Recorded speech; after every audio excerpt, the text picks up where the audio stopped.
Hey, what's up, everybody? Hammerheart Metal Reviews here once again. It is that time of the month, time to talk about my favorite albums that were released February 2025. This was an absolutely crazy good month. This was very difficult to cut down.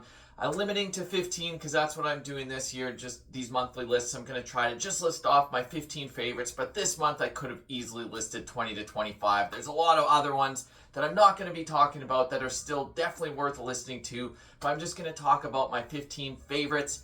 As usual with this, like some of these albums have been out since the beginning of the month that I've spent a lot more time with. Some of them just came out this past Friday, so I've only listened to a few times. So take this ranking with a grain of salt. I'm surely it is sure to change over time. I can't even talk right now. But as usual, I got a good mix of subgenres in here, a little bit of everything. And without further ado, let's just get into this. I want your picks down below as well.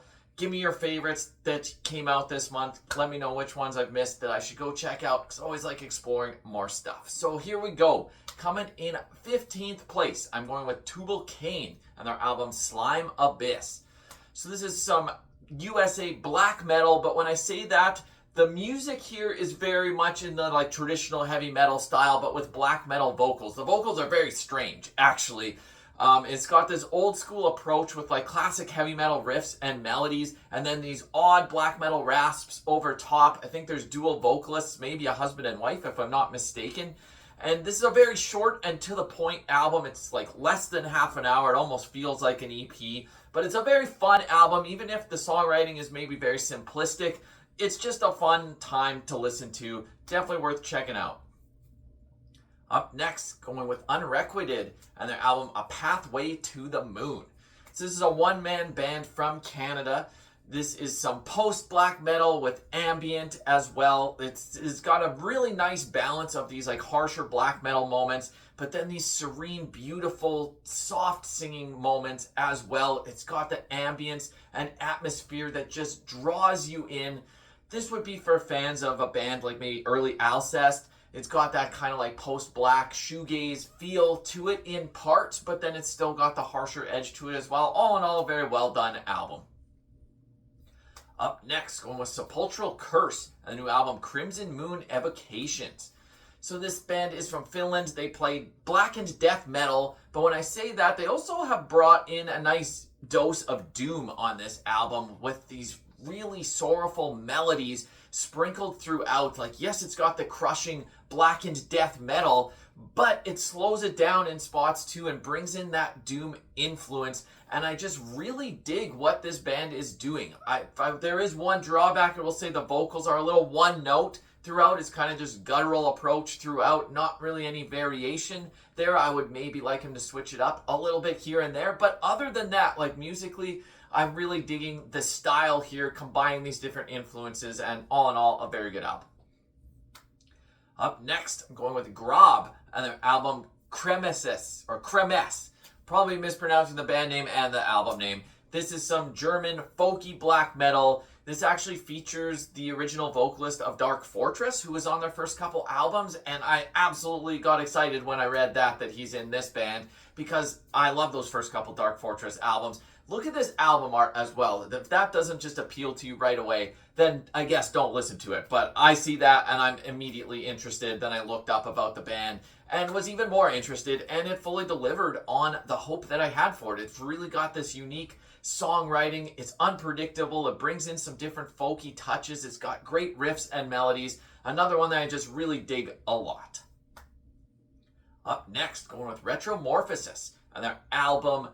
I did not even write down the album name here, so I apologize. I forget what the album is called. That's a mistake. I will have this down below in the video description. But yeah, the debut album by Retromorphosis. This is spawned from Spawn of Possession, the ashes of that band. Almost the whole band has got back together to come and put out this new project. This is Swedish technical death metal Well, these days I don't listen to a ton of technical death metal. This one definitely had my attention because I was always a fan of Spawn of Possession in the past. So I was very curious to see what this would bring. And yeah, it fully delivers on the promise that the previous band had. It continues with pretty much the same style, but there are some new experiments and new approaches with the songwriting thrown in there. As usual, the technicality on display, like the musicianship, is insane. When you got Christian Wenzer ripping solos, you know it's going to be good.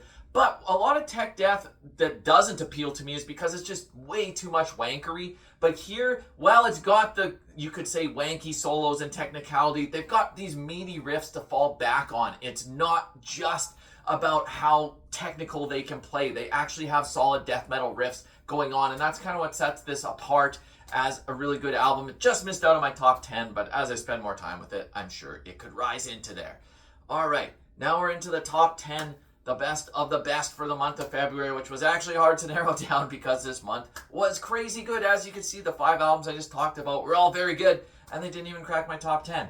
So here we go. In 10th place, I'm going with Grima and the new album Nightside. This is some Russian atmospheric black metal. Brings in the nice use of the accordion amongst their ice-cold tremolo riffing here. And this is just dripping with icy, wintry atmosphere. And I just absolutely love it. The vocals are really top-notch for this specific raspy style that suits their music so well. And yeah, the blend of the raging black metal with the accordion and with these great raspy vocals, it's really great stuff. This band hasn't missed in their entire career, and this one is no exception. As I spend more time with this, I mean, yeah, it could rise even higher, but first impressions are strong. Very good album.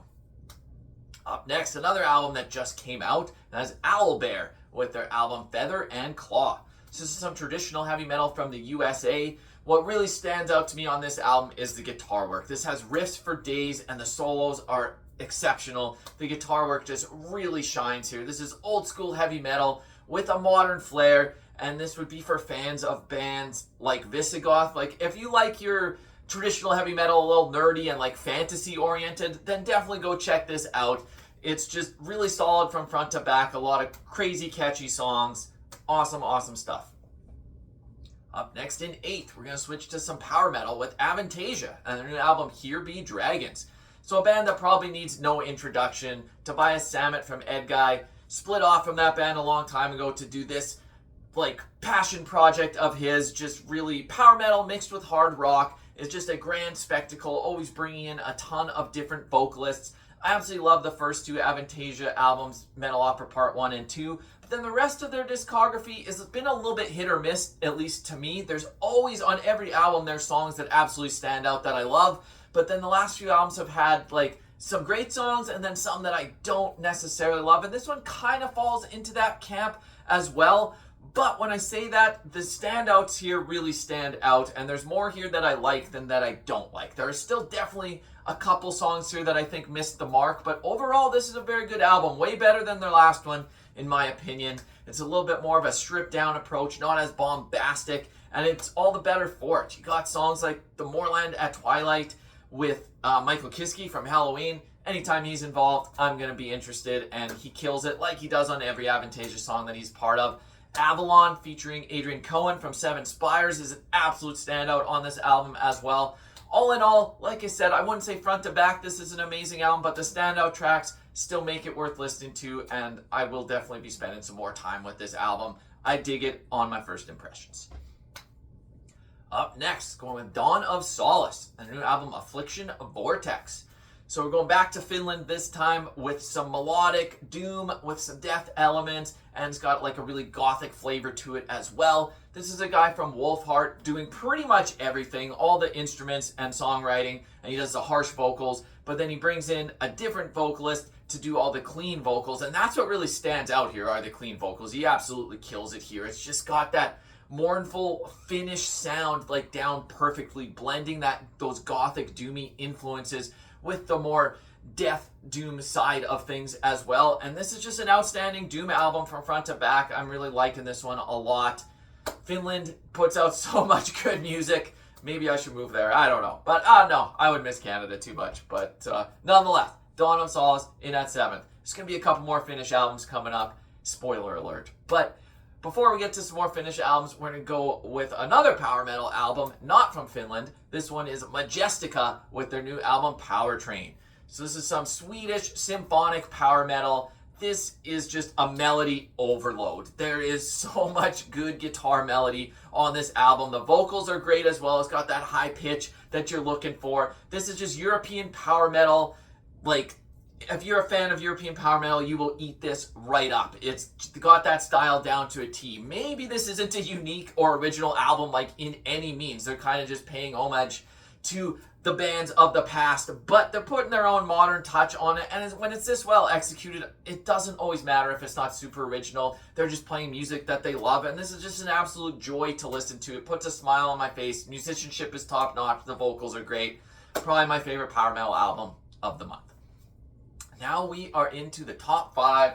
I'm just going to take a quick sip of water before we get into the best of the best from the month. So these 5 really stood out to me. Got some of my favorite active bands in here. But let's kick it off in 5th with Vermilia and her new album Karsikko. So we're going back to Finland this time. This is a one-woman atmospheric pagan black metal band. Brings in the folky touches, and I just love her approach here. She's got this really ethereal beauty to her clean vocals. They're so soothing, but then you counterbalance that with she's not afraid to go harsher and do raspy black metal vocals as well. She showcases her darker side and brings in that pagan instrumentation and folk melodies. And I love this style of music. I absolutely love the blend of these influences, and she just does it brilliantly. I've loved her first 2 albums, and this one is possibly her best release to date. If you are unfamiliar with Vermilia, go check out all her albums, and definitely do not skip her new one because it's awesome. Up next in 4th, I'm going with Vultures Vengeance and their new album Dust Age. This is some Italian classic heavy metal. This is very epic in nature, epic in scope. It's got that old school mentality. So think for fans of bands like Cirith Ungol or Manila Road. It's just got that approach of like sounding like it was from the 80s. Maybe the production is a little bit muddy here, but that's kind of what they were going for. The drums are a little muted. They could be a little bit louder, but it's full of catchy, memorable riffs and choruses here. Like, these songs really stand out. I love the riffs here, and this is just overall a really killer heavy metal record from start to finish, and that's why I've got it this high on my list. Really awesome stuff. If you're into classic heavy metal, don't skip this one.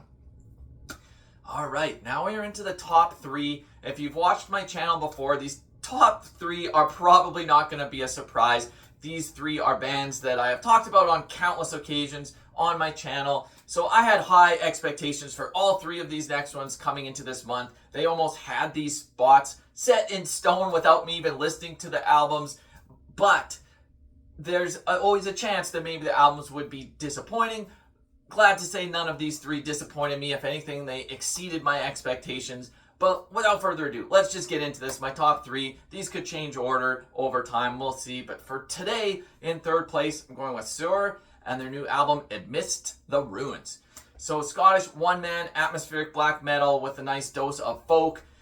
Andy Marshall, the man behind the band. I mean, I've sung this band's praises and his praises on this channel countless times. One of my favorite active bands for a reason.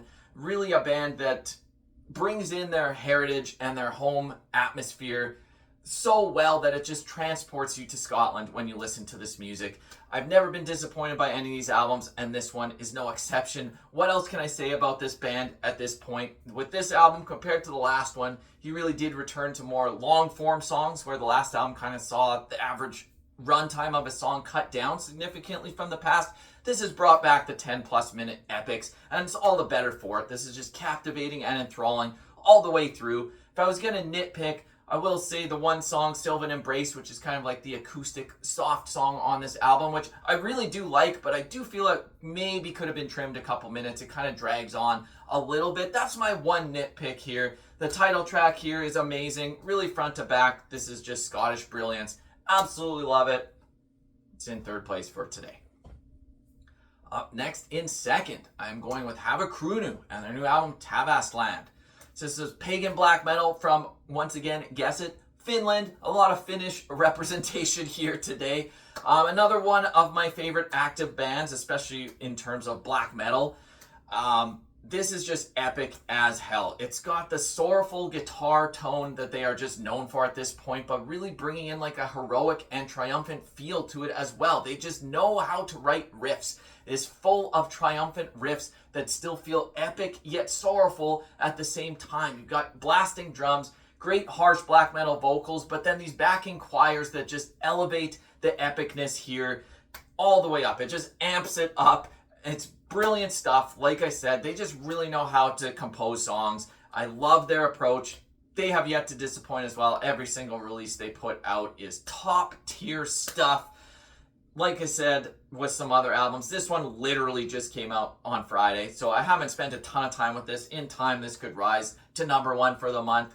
A lot of these albums, I think, have year-end potential, but it's only February, so let's not get ahead of ourselves. But honestly, I'm going to be playing the hell out of this album. You should too.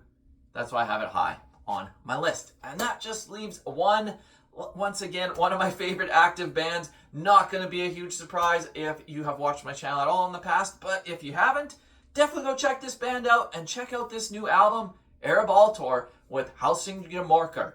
Probably mispronouncing that, so I apologize. A band that self-describes themselves as Scandinavian metal, and that's probably the best description here because there's so many different influences going on. Like, you could loosely say Viking black metal, epic doom. They had some of those elements. When they started out, they were pretty much an epic doom band, and they've gradually morphed into, Scandinavian metal band, bringing in those Viking and black metal flavors. I'm planning on doing a whole video on this band next month because I just got this album in the mail the other day. I'm going to go through my whole discography collection of theirs and talk about each album in more detail, so you can look forward to that. But for right now, let's just talk about this album, which I honestly feel is going to go down as one of their best, most complete albums. It's just so damn epic from start to finish. And this time around, I feel like they got a little more riffy with the song approaches as well, almost bringing in a heavy metal influence in spots, which is thrown in amongst the doom influence, the epic black metal influence, and the Viking folky elements that they always have with the backing choirs as well. And there's English songs, there's Swedish songs. This is just a great album from start to finish, truly a triumph. They really chose the right lead single here as well, Valkyrian Fate. Go check out that video. It's the opening track here, and absolutely killed it there. Another highlight is the closing song, The Last Step. Absolutely amazing, epic stuff. They always know how to start and finish an album. It's not to say the stuff in the middle isn't good as well. I love every single second of this album. I'm putting it #1 for a reason. I could gush about this all day. Well done, Ereb Altor. This is a goddamn great album. So those are my picks for the month of February. Once again, let me know what your favorites were down below. Always want to go check out some more stuff in case I've missed anything. And until next time, Hammerheart Metal Reviews, out.